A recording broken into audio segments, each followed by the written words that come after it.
صدقہ ایسی چیز ہے کہ حضور صلی اللہ علیہ وسلم نے کہا کہ 5 خوبیاں ہیں صدقہ کرنے میں۔ یہ 5 خوبیاں میں آپ کو بعد میں بتاؤں گی، پہلے 2 واقعات ایسے بتاؤں میں آپ کو کہ صدقہ کرنے سے کیسے اللہ رب العزت بیماریوں سے نکالتے ہیں۔ اور اللہ کے نبی صلی اللہ علیہ وسلم کی حدیث کا بھی مفہوم ہے کہ اپنے بیماروں کو صدقے سے شفا لے کر دو، اپنے بیماروں کو صدقے سے صحت دو۔ کون سے صدقے سے؟ اللہ کے نبی صلی اللہ علیہ وسلم نے فرمایا بیمار کو صحت دو صدقے سے۔ اب صدقے میں ضروری نہیں کہ آپ کوئی بکرا ہی لائیں 50,000 کا، یا مرغی ہی لائیں 50,000 کی، یا سر پہ سے صدقہ وارنا ضروری ہے جیسے گھماتے ہیں، یا پوری باڈی کے ارد گرد صدقے کو گھمانا ضروری ہے۔ دین نے ہمیں کچھ ضابطے دیے، جہاں جتنا جیسے ہمیں دین بتایا گیا ہمیں اس پر ویسے ہی عمل کرنا ہے، چاہے ہمارے باپ دادا کچھ بھی کرتے تھے۔ ہم نہیں کر سکتے وہ سب کچھ، ہمیں دین کو ویسے ہی لے کر چلنا ہے جیسے ہمارے نبی صلی اللہ علیہ وسلم نے اللہ کے بتائے ہوئے طریقے سے ہمیں بتایا۔ مصر کے ایک شخص کا واقعہ پڑھ رہی تھی میں کہ وہ بہت سخت بیمار تھا، اور بیماری بڑھتے بڑھتے بڑھتے اتنی بڑھ گئی کہ ڈاکٹروں نے کہا کہ آپ کو کینسر ہو گیا ہے۔ کینسر کا سنتے ہی آپ کو پتہ ہے اچھا خاصا بندہ جو ہے وہ ہل جاتا ہے، حالانکہ مرنا ہم سب نے ہے، موت ہم سب کے ساتھ لگی ہوئی ہے۔ موت کے تذکرے سے اتنا نہیں گھبراتے جتنا کینسر کے تذکرے سے ہم گھبرا جاتے ہیں، کیونکہ کینسر کے پیچھے اصل میں موت چھپی ہے نا، اور ہم مرنے سے ڈرتے ہیں کیونکہ ہماری مرنے کی تیاری کوئی نہیں ہے نا جی، ہمارے پاس تیاری کوئی نہیں ہے، ہم اس لیے ڈرتے ہیں کہ ہم کیا کریں گے، ہماری تو تیاری ہی نہیں ہے، ہم کیسے جائیں گے، اللہ کو کیا منہ دکھائیں گے، ہاں اس لیے ڈرتے ہیں ہم۔ تو اللہ کے نبی صلی اللہ علیہ وسلم نے فرمایا بیماروں کا علاج صدقے سے کرو۔ اب وہ مصر کا بندہ بیمار ہو گیا اور بیماری بڑھتے بڑھتے کینسر تک پہنچ گئی۔ ایک دن وہ گوشت لینے گیا، اور کینسر بھی ایسا جو سیویئر کینسر تھا جس کا کوئی علاج نہیں تھا، ڈاکٹروں نے کہا۔ ایک دن وہ گوشت لینے گیا وہاں سے اس نے گوشت لیا، اس کی نظر ایک عورت پر پڑی جو 7 میں سے گندا گوشت اور چھیچڑے جو وہ پھینک رہا تھا نا گوشت والا اتار اتار کے، وہ اس سے چن رہی تھی۔ تو میں نے اس عورت کو کہا آپ یہاں کیا کر رہی ہیں، آپ کیا کر رہی ہیں، یہ گندا گوشت کیوں اٹھا رہی ہیں؟ تو اس عورت نے کہا ہمارے پاس پیسے نہیں ہیں، میں بیوہ ہوں، میرے بچے ہیں، اور کئی دنوں سے وہ رو رہے ہیں، کئی دنوں سے وہ رو رہے ہیں کہ ہمیں گوشت کھانا ہے، ہمیں گوشت کھانا ہے، لیکن میرے پاس پیسے نہیں۔ تو میں نے کہا چند دکانوں سے یہ گندے چھیچڑے چنوں گی، ان کے ساتھ سے بوٹیاں اتاروں گی، تو اپنے بچوں کو گوشت کھلا دوں گی۔ تو وہ مصر کا جو کینسر والا شخص تھا وہ کہتا ہے میں ہل گیا اور میرا دل ایک دم افسردہ ہو گیا، مجھے سمجھ ہی نہیں آ رہی تھی کہ میں کیا کروں کیا بولوں۔ میں نے اس عورت کو کہا تمہیں جتنا گوشت لینا ہے تم یہاں سے لے لو، اور آئندہ بھی تمہیں جتنا لینا ہو تم لے لینا، لیکن کبھی اس طرح چھیچڑے نہ اتارنا، بس میرے لیے دعا کر دینا۔ اور میں نے گوشت والے کو بھی کہہ دیا کہ یہ عورت جب جب گوشت لینے آئے میرے حساب میں لکھ دینا اور اس کو گوشت دے دینا۔ وہ کہتا ہے اس نے گوشت لے لیا، اس کے گھر میں خوشیاں آ گئیں کہ ان کے گھر گوشت پکا ہیں۔ ابھی بھی دنیا میں کئی ہیں ایسے لوگ جو گوشت بھیجتے ہیں، جو سبزیاں بھیجتے ہیں، جو چیزیں بھیجتے ہیں، ہاں ابھی بھی ہیں ایسے لوگ جو یہ سارے کام کرتے ہیں، ابھی بھی ہیں دنیا میں ایسے لوگ جو لوگوں کی ضروریات پوری کرتے ہیں۔ تو اس نے کہا اس کے گھر خوشیاں آنے لگی، اس کے بچے خوش ہو گئے، اس کی خوشیاں واپس لوٹ آئیں، اس کے چہرے پہ مسکراہٹ آئی، اس کو ایک آسرا ہو گیا کہ میرا ایک خرچہ کسی نے اٹھا لیا۔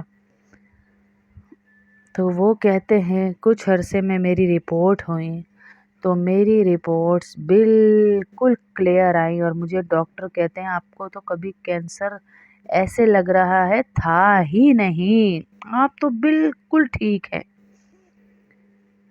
آپ تو بالکل ٹھیک ہیں۔ جب ہم کسی کی مدد کرتے ہیں نا، کسی کی پریشانی دور کرتے ہیں تو اس سے پہلے اللہ ہماری پریشانی دور کرنے کا ارادہ کر چکا ہوتا ہے۔ ہاں، ہم کسی کی پریشانی جب دور کرتے ہیں۔ اسی طرح ایک واقعہ پڑوس ملک میں بھی سننے میں آیا۔ ایک حاجی صاحب تھے، بڑے دیندار نیک انسان تھے، بہت نیک انسان تھے، بہت نیک تھے۔ انہوں نے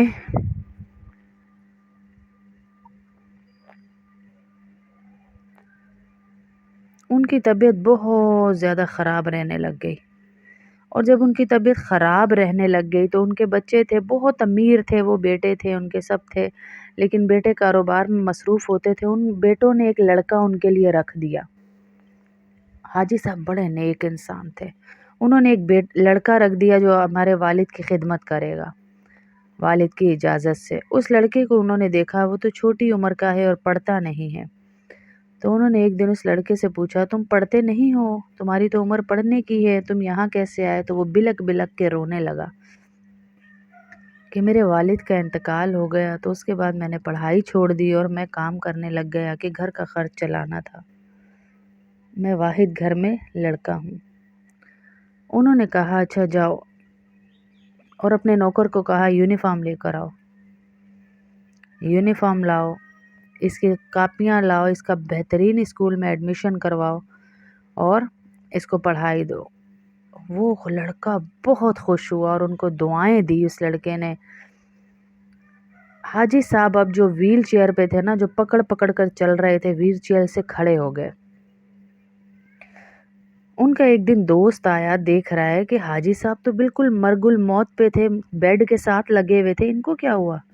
تو انہوں نے دیکھا کہ حاجی صاحب بالکل ٹھیک ہیں۔ حاجی صاحب نے پھر سارا واقعہ بتایا، تو ان کے دوست نے کہا کہ یہ ذریعہ اللہ کے ساتھ جو آپ نے تجارت کی تو بڑے بہترین کاروبار ہے۔ انہوں نے کچھ علاقوں سے غریب بچے منگوائے اور ان کو اسکول ڈالا اور ان کا سارا خرچہ خود لیا، تاکہ ہم ہمیشہ صحت مند رہیں۔ صدقہ بلاؤں کو ٹالتا ہے، صدقہ بیماریوں سے بچاتا ہے۔ آج ہم جوڑتے جا رہے ہیں، اللہ کی قسم آپ لکھ لیں، آپ نے ڈاکٹر کے پاس جانا ہے، ڈاکٹر کی فیس ہے اگر 4,000، آپ 2,000 ہی اللہ کی راہ میں نکال کے جائیں، آپ کی وہ ساری رپورٹس کلیئر آئیں گی جس کی بنا پر آپ کا دل بند ہو چکا، ڈاکٹر ڈرا چکے آپ کو۔ اللہ بڑا، اللہ کے خزانے بڑے میری بہنوں، اللہ کو دیں گے تو وہ بھر کے دے گا۔ ہاں، صدقہ ہر مرض کی دوا ہے، صدقہ دینے والوں سے اللہ پاک آفتوں کو دور کر لیتا ہے۔ صدقہ دینے والا پل صراط سے ایسے گزرے گا جیسے بجلی کی چمک کی طرح۔ صدقہ کرنے والا بغیر حساب کتاب جنت میں جائے گا۔ کم ہے یہ کم ہے، کتنی بڑی بڑی، اور صدقے سے مال بڑھتا ہے۔ یہ ہمیں نظر آ رہا ہے یار میرے 2,000 چلے گئے، اللہ کی قسم اللہ ان 2,000 کو 10,000 نہ کر کے دے، میرا نام بدل دیجیے گا۔ اللہ کی راہ میں دیں تاکہ اللہ صحتیں دے، مال دے، عزتیں دے۔ صدقہ تو اللہ رب العزت کی راہ میں آپ نے نکالا نہیں، اور آپ کا صدقہ جو ہے اللہ کے خزانوں تک پہنچنا ہے، اور خزانوں کے در کھل جانے ہیں بادشاہ کے، تو باقی آپ کو کیا چاہیے بتائیں؟ اللہ کے خزانوں کے در کھل جانے ہیں۔ صدقہ کے لیے صرف مال ہی دینا ضروری نہیں، بلکہ ہر بھلائی، ہر نیکی جو کسی کے ساتھ کی جائے وہ صدقہ ہے۔ آپ خود نہیں دے پا رہی ہیں، آپ کا کوئی بھائی، کوئی جاننے والا، کوئی امیر ہے، آپ دوسرے کے لیے اس سے بات کر لیں، اللہ آپ کی دیکھیں کہاں سے کام بنائے گا۔ آپ نے تو صرف زبان ہلانی ہے، اور اللہ آپ کی ہلائی ہوئی زبان سے اگلے کا کوئی کام بنا دے گا۔ تو اللہ کا وعدہ ہے، میرا جو بندہ کسی کے کام میں لگتا ہے تو میں اس کے سارے کام غیب سے بنا دیتا ہوں۔ ہاں، اللہ آپ کے سارے کام غیب سے بنا دے گا انشاءاللہ۔ اللہ غفور بھی ہے، اللہ رحیم بھی ہے، اللہ کریم بھی ہے، اللہ عظیم بھی ہے، اللہ دینے والے ہیں۔ اللہ صدقے کو 7,000 گنا تک بڑھاتا ہے، 10 گنا، 700 گنا، 70 گنا، 7,000 تک اللہ لے جاتا ہے صدقے کو۔ اتنی نیکیاں قیامت والے دن میری بہنوں ہمارے پاس کوئی نیکی نہیں ہوگی، نہ بیٹا دے گا، نہ بہن دے گی، نہ باپ دے گا، نہ ماں دے گی، نہ شوہر دے گا، صرف اور صرف اللہ کا فضل ہوگا اور ہمارا صدقہ ہوگا جو ہمارے کام آئے گا۔ ہاں،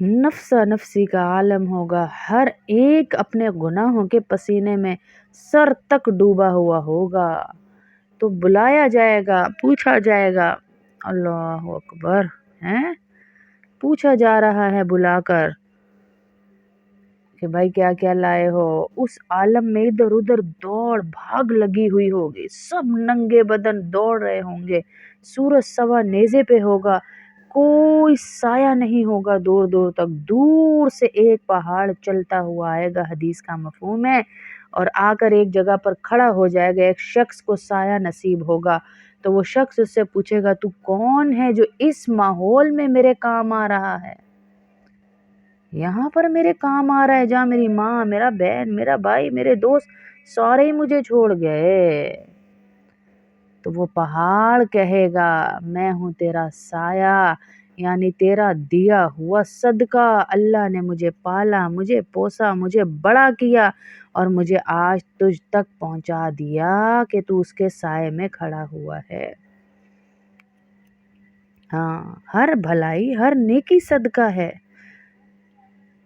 دو لوگوں کے درمیان انصاف کر دینا بھی صدقہ ہے، کسی کا سامان اٹھا کر دے دیا، اس کو کوئی بھی چیز گری اٹھا کر دے دی، وہ بھی صدقہ ہے، ہر قدم جو نماز کے لیے چلے صدقہ ہے، کسی کو راستہ بتا دیا یہ بھی صدقہ ہے، راستے سے تکلیف والی چیز اٹھا دی یہ بھی صدقہ ہے، کلمہ طیبہ یعنی لا الہ الا اللہ محمد رسول اللہ کہنا یہ بھی صدقہ ہے، سبحان اللہ کہنا صدقہ ہے، الحمدللہ کہنا صدقہ ہے، اللہ اکبر کہنا صدقہ ہے، ہر نماز صدقہ ہے، یہ اللہ کے نبی کی حدیث سنا رہی ہوں میں آپ کو، حج صدقہ ہے، ہر نیک عمل جو خالصتاً اللہ کے لیے کیا جائے وہ صدقہ ہے میری بہنوں، ہاں وہ صدقہ ہے، اور کسی سے مسکرا کے بات کر لینا بھی صدقہ ہے، یہ بھی صدقہ ہے کہ ہم کسی سے مسکرا کر بات ہی کر لیں، صرف پیسوں کی طرف نہ دیکھیں ساڈے کول کیڑا ہے جڑے اسی دیویے، نہیں ہے تو کیا ہو گیا، اس رب کو نہیں پتا اس کے پاس نہیں ہے، آپ یہ باقی نیکیاں تو کر سکتی ہیں جو میں نے بتائی ہیں آپ کو، یہ بھی صدقہ ہے، ضروری نہیں کہ مال ہی ہو تو ہم دیں گے، معاف کر دیں کسی کو یہ بھی نیکی ہے، صدقہ بن گیا، کسی کو معاف کر دیں، کسی سے لڑائی ختم کر دیں، کسی کو نیک بات سکھا دیں، کسی کو اچھا علم سکھا دیں، یہ بھی صدقہ ہے، ہاں اس پر بھی آپ کو اجر ملے گا انشاءاللہ۔